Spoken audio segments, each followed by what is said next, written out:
Arterial blood gas বা ABG এর রিপোর্টটা হাতে পেয়ে সংখ্যাগুলো দেখে অনেক সময় একটু ধাঁধা লেগে যায়, তাই না? চলুন আজ সেই ধাঁধার একটা খুব গুরুত্বপূর্ণ অংশের জট ছাড়ানো যাক। আমরা দেখব শরীর কিভাবে তার অ্যাসিড বেস ব্যালেন্সকে ঠিকঠাক রাখে, মানে এবিজি কম্পেনসেশন। রোগীর রিপোর্টের সংখ্যাগুলোর আড়ালের আসল গল্পটা বুঝতে হলে এটা জানা কিন্তু দারুণ জরুরি। তাহলে আর দেরি কেন, চলুন শুরু করা যাক। একবার ভাবুন তো, আমাদের শরীরের ভিতরের পরিবেশ মানে তার পিএইচ লেভেল যখন কোনো কারণে বিপজ্জনক হয়ে ওঠে, তখন শরীর ঠিক কীভাবে নিজেকে বাঁচানোর জন্য লড়াই করে। এই প্রশ্নটাই কিন্তু আমাদের আজকের আলোচনার একেবারে কেন্দ্রে রয়েছে। আমরা দেখব শরীর তার নিজের ভারসাম্য ফিরিয়ে আনার জন্য কি অসাধারণ সব প্রতিরক্ষামূলক ব্যবস্থা নেয়। আর এই যে নিজেকে বাঁচানোর চেষ্টা, এই অটোমেটিক প্রক্রিয়াটাকেই বলে অ্যাসিড বেস কম্পেনসেশন। এটা শরীরের জন্য ভীষণ জরুরি, কারণ শরীরের প্রায় সব কাজ ঠিকঠাক হওয়ার জন্য একটা নির্দিষ্ট পিএইচ দরকার। এই লড়াই আমাদের শরীরের দুটো প্রধান যোদ্ধা আছে। একজন হলো ফুসফুস, যে খুব দ্রুত শ্বাসপ্রশ্বাসের গতি পাল্টে কাজে নেমে পড়ে, আর অন্যজন হলো কিডনি, যে একটু ধীরে কাজ শুরু করে কিন্তু তার কাজটা হয় একেবারে পাকা। চলুন আমাদের তদন্তের প্রথম ধাপে ঢোকা যাক। নাম দিয়েছি দ্য মেটাবলিক কেস ফাইলস। মানে যখন সমস্যার মূল কারণটা হলো শরীরের মেটাবলিজম বা বিপাকীয় প্রক্রিয়া, দেখা যাক এই ধরনের কেসে শরীর কিভাবে প্রতিক্রিয়া জানায়। যখন সমস্যাটা মেটাবলিক, তখন ফুসফুস এসে হাল ধরে।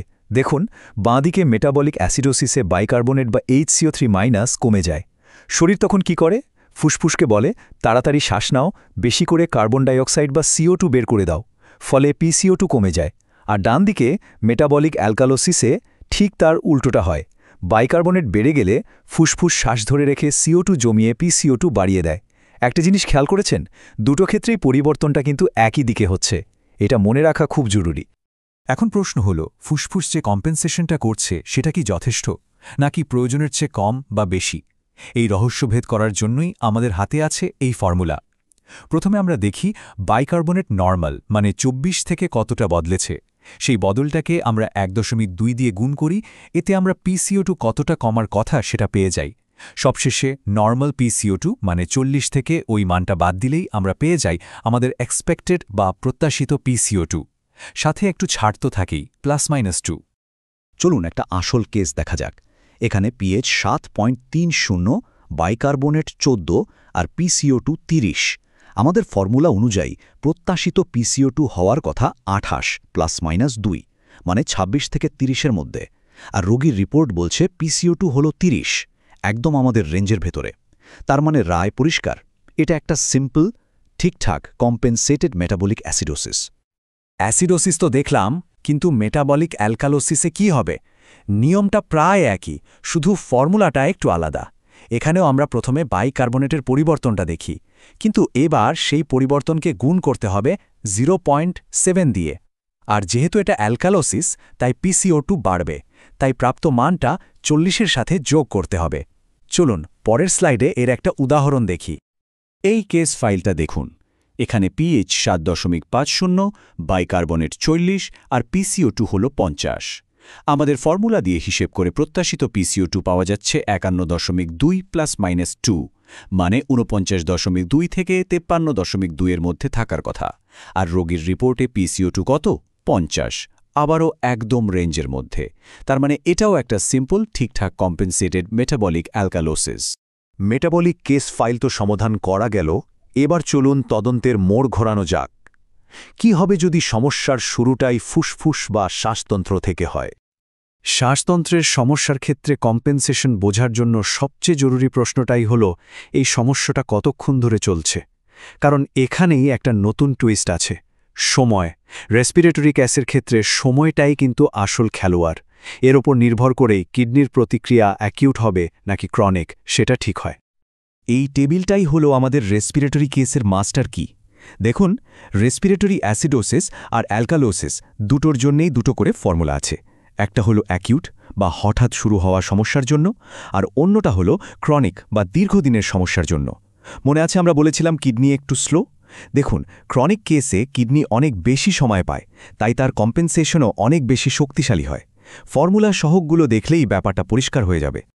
এই কেসটা কিন্তু খুব ইন্টারেস্টিং। এখানে পিএইচ 7.30, PCO2 70 আর বাইকার্বনেট 35। এখন আমরা যদি হিসাব করি সমস্যাটা অ্যাকিউট হলে বাইকার্বনেট হওয়ার কথা ছিল 27, আর যদি ক্রনিক হতো তাহলে হতো 36। রোগীর মাপামান কত? 35, মানে 27 আর 36-এর ঠিক মাঝামাঝি। আর এটাই হলো আসল ক্লু। এর মানে হলো কিডনি কম্পেনসেশন শুরু তো করেছে, কিন্তু পুরোটা এখনও শেষ করতে পারেনি। এই অবস্থাকেই আমরা বলি পার্শিয়াল কম্পেনসেশন বা আংশিক ক্ষতিপূরণ। বেশ, আমাদের সব হিসেব নিকেশ শেষ। এখন সময় আমাদের তদন্তের ফাইনাল ভার্ডিক্ট বা চূড়ান্ত রায় দেওয়ার। চলুন দেখি এই সব তথ্য প্রমাণ থেকে আমরা কি সিদ্ধান্তে আসতে পারি। তাহলে আমাদের হাতে মোট 3টে সম্ভাব্য রায় আসতে পারে। 1, যদি মাপামান আমাদের হিসেবের রেঞ্জের মধ্যে থাকে তাহলে সব ঠিক আছে, এটা হলো সিম্পল কম্পেনসেশন। 2, যদি রেঞ্জের বাইরে চলে যায় তাহলে বুঝতে হবে এখানে অন্য কোনো সমস্যাও লুকিয়ে আছে, মানে এটা একটা মিক্সড ডিসঅর্ডার। আর 3, যদি মানটা অ্যাকিউট আর ক্রনিকের মাঝামাঝি কোথাও থাকে, যেটা শুধু রেসপিরেটরি কেসেই হয়, তাহলে রায় হবে পার্শিয়াল কম্পেনসেশন। এই সংখ্যাটা 55 মিলিমিটার মার্কিউরি খুব ভালো করে মাথায় গেঁথে নিন। এটা একটা অত্যন্ত গুরুত্বপূর্ণ সীমা। কিন্তু কেন? কারণ এটা হলো কম্পেনসেশনের একটা অদৃশ্য দেয়াল। যখন মেটাবলিক অ্যালকোলোসিস হয় তখন শরীর শ্বাস ধরে রেখে PCO2 বাড়াতে থাকে, এটা ঠিক। কিন্তু আমাদের ব্রেনের শ্বাসকেন্দ্র একটা লেভেলের পর আর সেটা বাড়তে দেয় না। সেই লেভেলটাই হলো মোটামুটি 55। তো যদি কখনো দেখেন যে PCO2 55-র উপরে চলে গেছে, সাথে সাথে সতর্ক হয়ে যান। তার মানে শুধু মেটাবলিক অ্যালকোলোসিস নয়, এর সাথে আরেকটা সমস্যা জুড়েছে, আর সেটা হলো রেসপিরেটরি অ্যাসিডোসিস। তাহলে বুঝতেই পারছেন, কম্পেনসেশনের এই হিসেবগুলো আসলে রোগীর অবস্থা বোঝার জন্য একটা জরুরি ক্লু। কিন্তু একটা এবিজি রিপোর্টের রহস্য কি এখানেই শেষ? একদমই না।